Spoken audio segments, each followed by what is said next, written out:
মতে কি স্মরণ কেবে করে কহ কহ কেবে দেখি শ্যাম মৃদুতন নেত্র শীতল পবনার আসন কহু কহু বচন আসই নেত্রে আহা নাথ সতে মুখী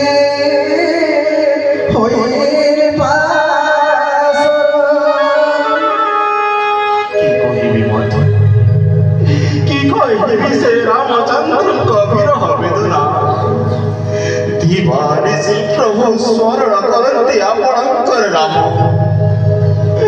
हसीता हसीता बोली लुटंती प्रभु तुम्हें तो ने सदा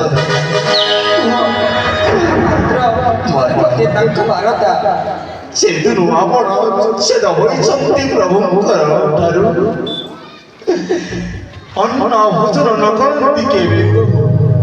सदा सर्वदा आपणकर नाम मनरे चिंताई लोटी जाती चरण पुत्र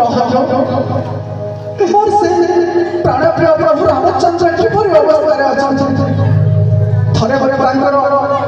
दर्शन करबा हे हनुमान मु चाहिथिले अयोध्या राजरानी होई होइबंते किंतु मु स्वामी को कार्य सहयोग करबा बोली तांको सहित अरण्य को चली आसे आज मोर कपाल फटा तेरे अशोक बगीचा बंधन हो कह कह किपरि भावे से मोर राम लक्ष्मण अछि थरे मते तांकर से भल भल टिके कह मो सुनी मोर जीवन को टिके आश्वस्त करिबे बोले आनंद कंद भगवान की